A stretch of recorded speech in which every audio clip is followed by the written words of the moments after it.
Hi guys, it's Coffee Freelancer here, just bringing you strategies, motivation, and information for your freelancing journey. And today I'm just bringing you part two of 5 ways to keep a 5-star rating on Shipt. Enjoy.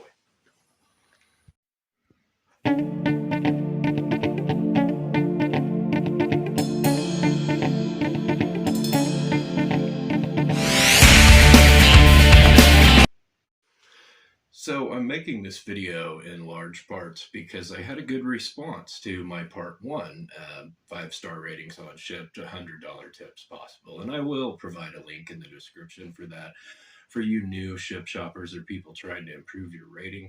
However, I do not do Shipt orders currently at this time anymore. For a while, I was still doing one or two a month as I'm transitioning into growing my reselling business and getting my real estate license and focusing on that. And also at times music, although that's kind of been on the back burner as well, but it won't be that way forever. But at any rate, and in case you have no idea what Shipt is, it's a lot like Instacart. You just go in and, shop people's groceries for them. Typically, like Shipt is owned by Target. So it's always mostly Target orders, but now they have expanded to a lot of different stores and CVS pharmacy and things like that. But I will provide a link in the description for you to check out part one. And anyway, let's just get to it. And also, random Jesus picture for no reason. Sorry, inside joke. So, as I was saying, I made quite a bit of money with Shipt during the pandemic and when everything was remote with my other job, which back then was still like a part time office job. And it got to where they had to start laying people off because they just weren't making very much money. And so things like Shipt and DoorDash, and then eventually Roadie, which I do a lot of now for UPS company, and things like that sort of took over what I did mostly and also the reselling. And so even though I won't be doing a lot of gig economy videos anymore, I'm still going to at least maybe do one a month or so, just because it was a transition. It's still important to me and it's still a great side gig. So, anyway, here we go with 5 ways.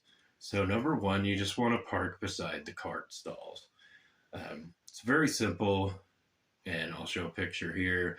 But the reason for that is, you've shopped the order, you've loaded it in your car. Do you really want to go winding around the parking lot looking for a place to put the cart? No. It's just simple. Just park beside it, and then you just throw your cart right in it. Saves you seconds. And sometimes it'll be too busy and you can't, but just try to park as close to one as you can. Number two, just have a planned shopping path.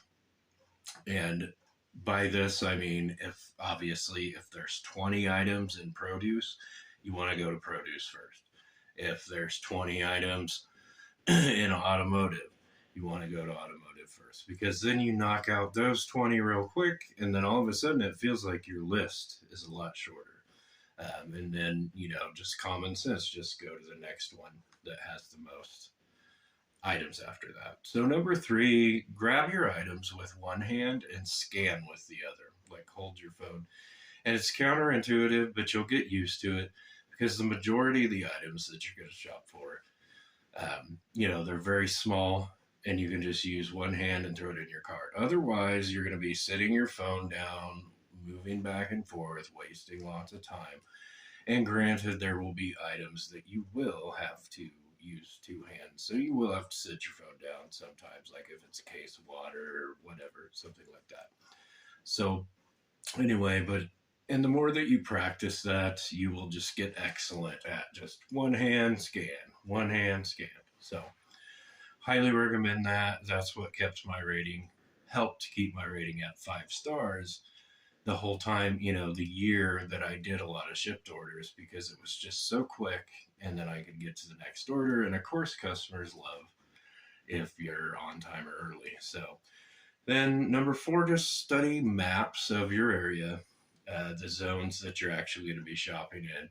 because GPS, as much as we love it, doesn't always take us to the right spot, right? Or especially if you accidentally drive a little bit the wrong direction and then it course corrects, and all of a sudden you're like wasting a bunch of time. So if you know the area, you can kind of gauge, like, okay, the GPS is telling me to go this way, but I'm going to take this route instead, or I'm going to take this interstate or overpass or highway or street, because as we all know, like, it's supposed to be the most efficient route, but once in a while it isn't always, especially, you know your area better. So just study those maps.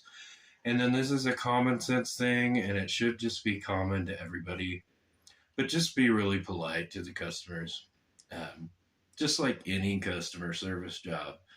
I think a lot of times, because people do this as independent contracting, they think they can just kind of act however they want.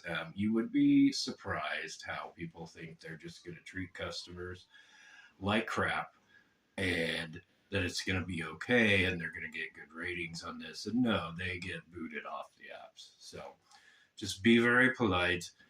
Try to go above and beyond, because we are serving them, not the other way around, and you will get those 5-star ratings. And again, this is just a short video that I wanted to follow up, because in part one I did promise there would be a part two, and this was more about the technical aspects of actually doing the orders.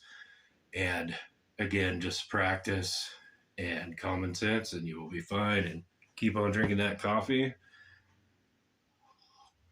and keep on freelancing. Have a good day, guys. See you later. More videos coming up soon.